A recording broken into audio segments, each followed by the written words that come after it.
Good afternoon students.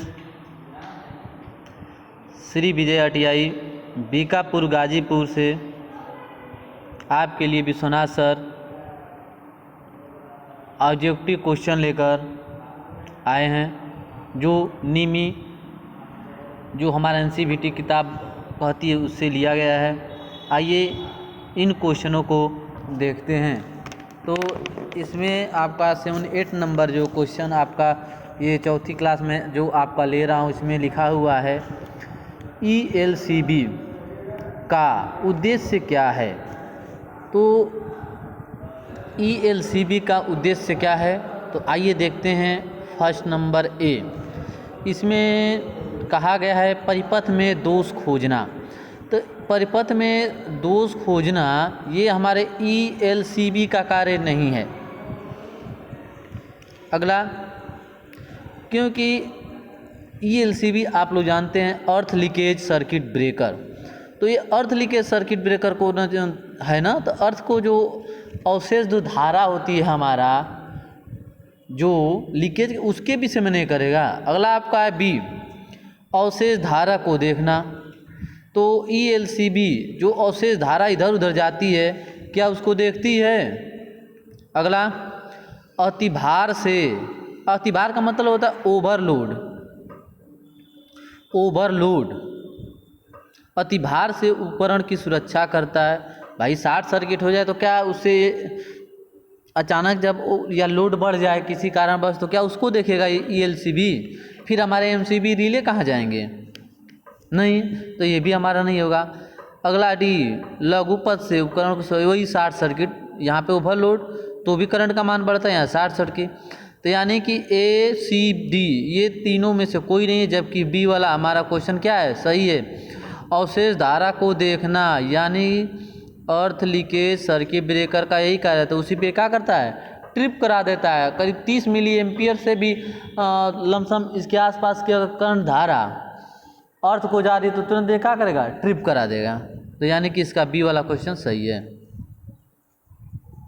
अगला आपका है आगत बिजली आपूर्ति में प्रदान किए गए फ्यूज कट का उद्देश्य क्या होता है। ये क्वेश्चन आपको ये बता रहा है कि एक सर्किट है, उसमें फ्यूज लगाया गया है, तो फ्यूज का कार्य क्या है, यही पूछ रहा है इस क्वेश्चन में। कट का उद्देश्य क्या है, तो यानी अगर वो काटता है या फ्यूज गलता है तो उसका क्या कार्य है, ये बताइए आप। तो देखिए, यह सुनिश्चित करने के लिए कि लाइन अतिभार नहीं है। तो फ्यूज का ये तो कार्य होता नहीं है कि वो यह बताए कि नहीं भाई आपकी जो लाइन है वो अतिभार यानी कि ओवरलोड पे चल रही है। क्या फ्यूज बताता है, नहीं बताता है। तो यानी कि ऑप्शन नंबर ये नहीं है। अगला क्या है, स्थिर आपूर्ति,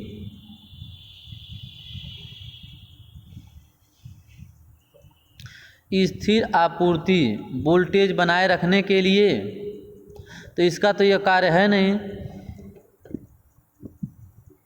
कि ये क्या करे कि आपूर्ति वोल्टेज जो है उसको क्या करिए, बनाए रखे। ये तो इसका कार्य है नहीं कि आपका जो वोल्टेज है, क्या ये आप देखें हैं कभी कि ये वोल्टेज को बनाए रखता है, ऐसा कभी हुआ है, बोलिए।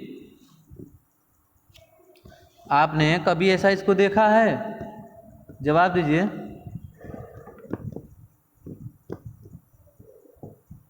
जी नहीं। अगला क्या है, सर्किट को लीकेज करंट से बचाने के लिए। तो क्या ये लीकेज करंट को पढ़ पाता है फ्यूज, जी नहीं। अगला आपका है डी, ताकि इंसान को बिजली के झटके से बचाया जा सकता है। बिल्कुल नहीं, ऐसा कभी नहीं हो सकता। अब बताइए इसमें से फ्यूज का क्या कार्य है। देखिए, फ्यूज तब तक कार्य करता है जब तक कि उस पर ओवरलोड न हो। आज जैसे ही ओवरलोड होता है वो फ्यूज क्या होता है, गल जाता है या शॉर्ट सर्किट की अवस्था में गल जाता है। तो यहाँ पे ऑप्शन नंबर ए सही होगा। यह सुनिश्चित करने के लिए कि लाइन अतिभार, जब तक लाइन ओवरलोड नहीं होगा तब तक फ्यूज चलेगा। जैसे ही ओवरलोड हो तो इसमें हमारा फ्यूज क्या होता है, गल जाता है, कट कर देता है। यानी कि 79 का ए ऑप्शन सही है। डाई स्टॉक सेट का क्या उपयोग है। तो यहाँ पे देखिए, आपको डाई स्टॉक के विषय में पूछ रहा है कि आपका डाई स्टॉक क्या है। तो देखिए होता क्या है कि ये कास्ट आयरन का बना होता है और इसमें बाहरी चूड़ी काटने के लिए इसका काम में लेते हैं, यानी कि वह चूड़ी काटने के लिए हम डाई स्टॉक का प्रयोग करते हैं। यह जैसे कि 12 mm, 18 mm, 25 mm, 30 mm तक साइज में मिलते हैं जी। तो आइए देखते हैं ऑप्शन नंबर ए 80 का ए। इसमें दिया है वर्गाकार पाइप में वह थ्रोड काटना। जी वर्गाकार पाइप में यह नहीं काटता है, बिल्कुल ऑप्शन नंबर गलत है। वर्गाकार पाइप के लिए नहीं आता है डाई स्टॉक। अगला है बेलनाकार पाइप पर आंतरिक थ्रेड काटना। मैंने आपको परिभाषा में क्या बताया कि इसका क्या कार्य है कि डाई से बाहरी चूड़ी काटने का काम करता है। तो यानी कि ऑप्शन नंबर ये क्या है हमारा गलत है। जबकि सी वाला देखते हैं बेलनाकार पाइप पर वायर थ्रेड काटना, यानी कि ऑप्शन नंबर हमारा सी क्या है सही है। जबकि आयताकार पाइप पर आंतरिक थ्रेड काटना ये भी गलत है। ऑप्शन नंबर जो हमारा है सी क्या है सही है। आइए अगला क्वेश्चन, आइए इसका चित्र दिखाते हैं डाई स्टॉक कैसा होता है। देखिए यही है स्टॉक एंड डाई, यही आपका होता है। इसके माध्यम से हम पाइप के बाद चूड़ी पे देखिए दोनों तरफ पकड़ने वाला भाग है, इसको घुमा के चूड़ी काटते। तो बेलनाकार होना चाहिए कि नहीं होना चाहिए, तो यानी कि सी वाला क्या है हमारा बिल्कुल सही है। आइए अगला देखते हैं। देखिए सीलिंग रोज को सामग्री के किस वर्गीकरण में वर्गीकृत किया गया है। तो देखिए ये होता क्या है कि निर्गम एवं सामग्री में ही वर्गीकृत किया गया है इसको। तो यानी कि इसका ए वाला सही है, निर्गम सामग्री ये वाला 100% हमारा क्या है सही है। आइए क्वेश्चन नंबर 82 देखते हैं। इसमें आपका दिया हुआ है वायरिंग इंस्टॉलेशन में परिपथ आरेख का उद्देश्य क्या है। यानी कि देखिए जब वायरिंग हम लोग बनाते हैं, जब हम लोग वायरिंग करते हैं तो इसमें होता क्या है कि हम लोग पहले इसको बनाते हैं। जैसे कि आपका बनाना हो, जैसे कि लेट आउट बनाना, वायरिंग करना, इंस्टॉलेशन, परिपथ बनाना, ये सब चीज़ें क्या होती हैं की जाती है। तो ये पूछ रहा है कि इसका क्यों किया जाता है। भाई लेट आउट भी तो हो सकता है, लेकिन इसका उपयोग क्यों करते हैं। तो पहला दिया है सामग्री की भौतिक स्थिति दिखाने के लिए, यानी कि जो इस समय भौतिक स्थिति है उसको क्या किया जाएगा दिखाया जाएगा। तो आइए इसका चित्र दिखा, देखिए इंस्टॉलेशन प्लान यही है हमारा। तो यहाँ पे आप देखिए क्या क्या दिखाई दे रहा है। देखिए सैंडल लगा हुआ है, क्लिप लगा हुआ है, जंक्शन बॉक्स है हमारा, न्यूट्रल है, अर्थ एल देखिए पॉइंट दिया हुआ है, ये ऊपरी वाला भाग दिखा रहा है, यही इंस्टॉलेशन प्लान है। तो इसमें देखिए क्यों ऐसा दिया जाता है। तो अगला आपका है ये वाला सामग्री की भौतिक स्थिति दिखाने के लिए तो हो गया। अगला आपका क्या है सर्किट में विभिन्न सामग्री का अनुमान लगाने के लिए। यह कह रहा है कि सर्किट में यह देखते हैं कि कौन कौन सा सामान लगा, उसका अनुमान लगाने के लिए हम इंस्टॉलेशन करते हैं।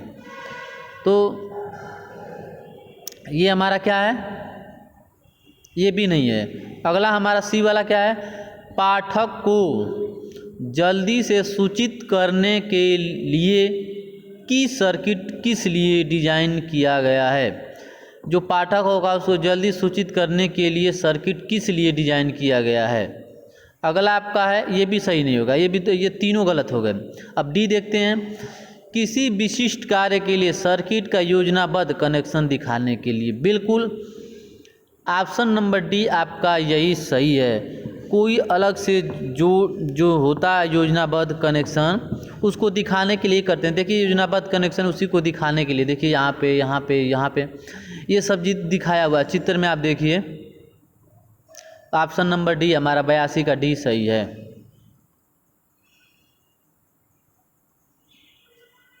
अगला देखते हैं एल श्रृंखला एमसीबी के साथ कौन से विद्युत उपकरण प्रदान किए जाते हैं। इसमें पूछा है कि हमारे एल जो एमसीबी होती है जिस श्रेणी में आती है उसमें कौन सा उपकरण इसमें होगा। तो आइए देखते हैं option number a general lighting आएगा, बी दिया हुआ है आपका मोटर की मोटर होगा, सी आपका एयर कंडीशनर यानी कि वातानुकूल होगा। डी आपका होगा हैलोजन लैंप।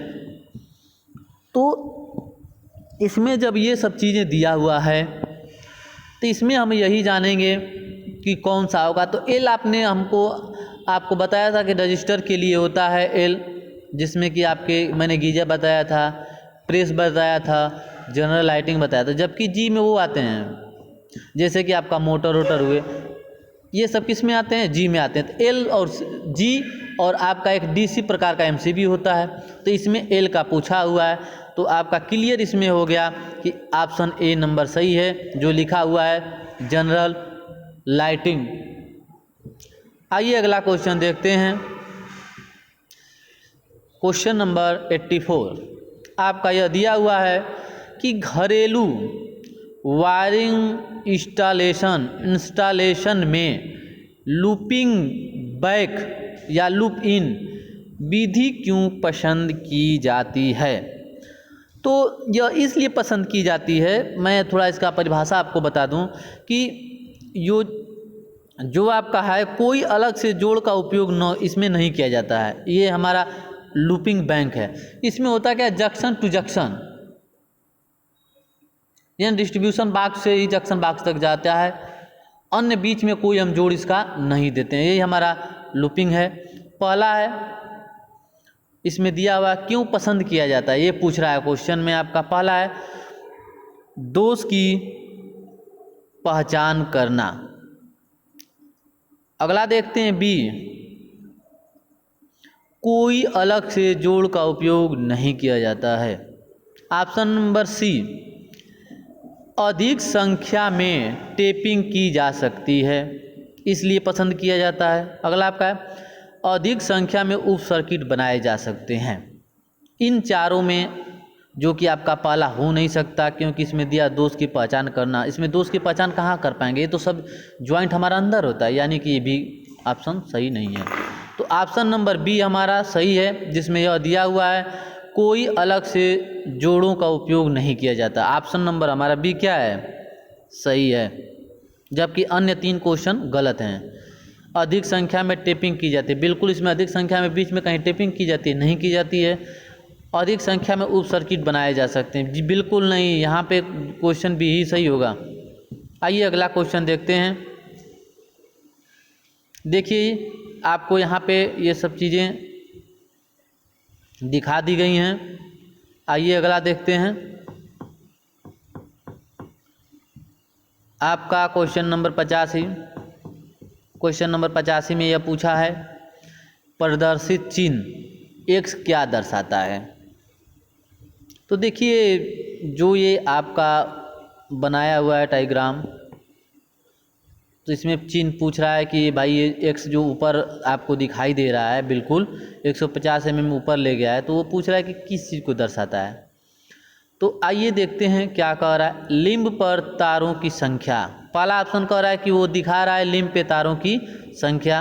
अगला देखते हैं, इसमें कह रहा है कि कनेक्ट होने के लिए स्विच की संख्या, यानी कि वो स्विच की संख्या दिखा रहा है। आपका बी वाला ऑप्शन कह रहा है।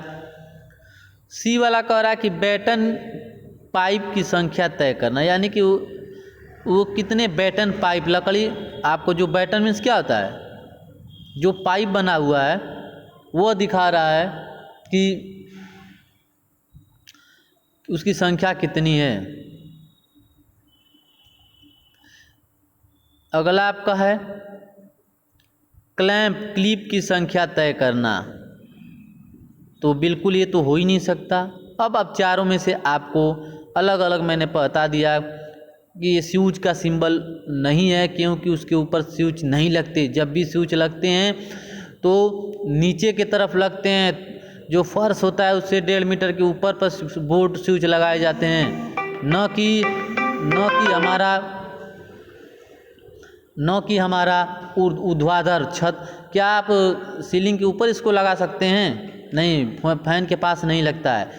यानी कि ऑप्शन नंबर ए आपका सही है, लिंब पर तारों की संख्या। आइए अगला क्वेश्चन देखते हैं।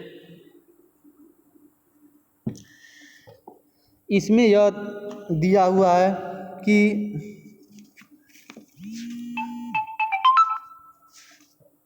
वायरिंग विधि का क्या नाम है? तो पहला भी पूछा हुआ है संयुक्त बॉक्स विधि। तो जो आपका संयुक्त बॉक्स विधि है इसको इंग्लिश में कहते हैं लूपिंग बैक या लूपिंग। जो संयुक्त बॉक्स विधि है लूपिंग बैंक विधि आपका दूसरा था। तीसरा आपका है का प्लेट सीलिंग रोज का उपयोग करके लूप इन विधि। 3 प्लेट दिया हुआ है। डी क्या है आपका 2 प्लेट सीलिंग रोज का उपयोग करके लूप इन विधि। जबकि आपका पहला दिया हुआ है ज्वाइंट बॉक्स मेथड संयुक्त बॉक्स विधि। इसमें ज्वाइंट बॉक्स विधि में क्या होता है, जहां केबल से कहीं भी अंत निष्कासन करना पड़ता है जोड़ निर्मित कराए जाते हैं, जबकि केबल संबंध के सभी जोड़ पोर्सलीन बॉक्स के निर्मित, यानी जहां से भी जोड़ लेना आता है उसके नीचे हम पोर्सलीन बॉक्स लगाते हैं। पोर्सलीन बॉक्स लगाने के बाद उसके अंदर से हम क्या करते हैं जोड़ को लेके सप्लाई बाहर लेके आते हैं। लेकिन आपके क्वेश्चन में विधि का क्या जो दिया हुआ, तो ये तो विधि है नहीं। देखिए तो सामने दिखाई दे रहा है, पोर्सलीन कहीं दिखाई तो दे नहीं रहा है।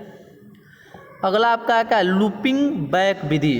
तो संयुक्त जोड़ प्रयुक्त नहीं होते हैं, इसके स्थान पर उस साधन के जैसे कि टर्मिनल्स पर ही 8 जोड़, तो 8 कर एक जोड़ ले लिया जाता है और प्रयुक्त किया जाता है। तो यहाँ पे 7 दिखाई दे रहा है। देखिए आपका 8 के देखिए यहाँ जोड़ लिया गया है कि नहीं लिया गया, इसलिए ऑप्शन नंबर हमारा बी क्या है सही है। जबकि आपको मैं दिखा दूं, देखिए ये हमारा लूप इन द मेथड यही है। जबकि यहाँ पे देखिए जॉइंट बॉक्स है, तो यहाँ पे जो जॉइंट बॉक्स है देखिए सब अंदर से है। देखिए अंदर यहाँ से लिए, अंदर से ही दूसरे स्विच को दे देते हैं, अंदर से ही तीसरे स्विच को हम दे रहे हैं, न कि बीच से कहीं ले रहे हैं, कहीं बीच से नहीं ले रहे हैं। देखिए यहाँ पे अगर न्यूट्रल भी दे रहे हैं तो देखिए न्यूट्रल बॉक्स में से उठा रहे हैं, तो बॉक्स में से ही उठा के दूसरे को न्यूट्रल दे रहे हैं, न कि हम बीच में से टेपिंग कर रहे हैं। तो यही हमारा जॉइंट बॉक्स का चित्र है। और ये हमारा जो है जॉइंट जो आप देख रहे हैं practical way of the loop in the method, यह वाला पॉइंट है लूप। तो यानी कि इसमें ऑप्शन नंबर बी सही है, लूपिंग बैक विधि। चित्र में आपको लूपिंग बैक विधि दिखा रहा है, ऑप्शन नंबर बी सही है। आइए अगला क्वेश्चन जानते हैं। देखिए क्वेश्चन नंबर आपने पूछा कि आरेख का क्या नाम है। तो इसमें आपको एक आरेख बना दिया और पूछ रहा है कि इसका क्या नाम है। तो पहला है सीढ़ी की वायरिंग। तो आपको पता है सीढ़ी की वायरिंग, तो सीढ़ी वायरिंग में एक बल्ब को 2 स्थानों से कंट्रोल किया जाता है, उसे हम सीढ़ी की वायरिंग कहते हैं। अगला आपका क्या है गोदाम की वायरिंग। तो आइए हम आपको दिखाते हैं गोदाम की वायरिंग। तो देखिए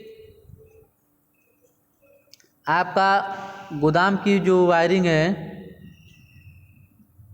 ये आप देख सकते हैं कैसी होती है, आपको चित्र में दिखाई देता होगा कि गोदाम की वायरिंग कैसे होती है और कैसे की जाती है।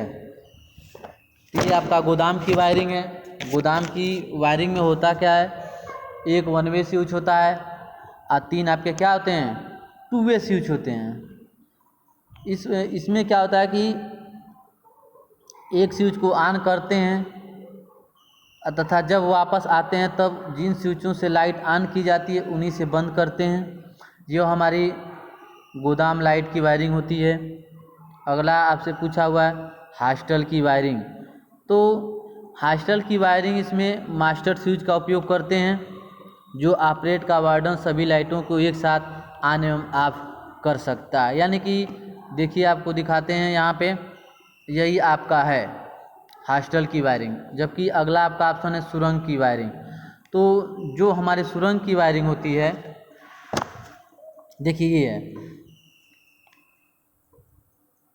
इसमें क्या होता है कि 2 बत्तियों को क्रमिक रूप से जला सकते हैं तथा पिछला एक बत्ती को हम बुझा सकते हैं। इस प्रकार से हमारी सुरंग की वायरिंग की जाती है। तो इसका मतलब जो चित्र में दिखा रहा है सीढ़ी की वायरिंग जिसमें 2 स्विच, तो आपको देखिए सामने 2 स्विच दिखा रहा है और एक लैंप, यानी कि 87 का ए वाला सही है। सीढ़ी की वायरिंग।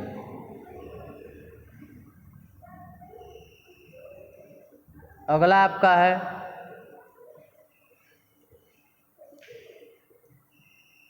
रिले का प्रकार क्या है। तो इसमें चित्र बनाया, पूछ रहा है कि इसमें कौन सा रिले है। पहला लिख रहा है आपका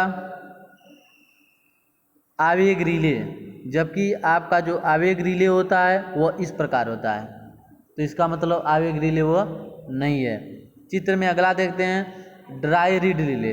तो जो देखिए आपका ड्राई रीड रिले यह होता है जिसमें आपको दिखाया गया है किस प्रकार से ये कार्य करता है, यानी कि ऑप्शन नंबर ए भी सही नहीं है।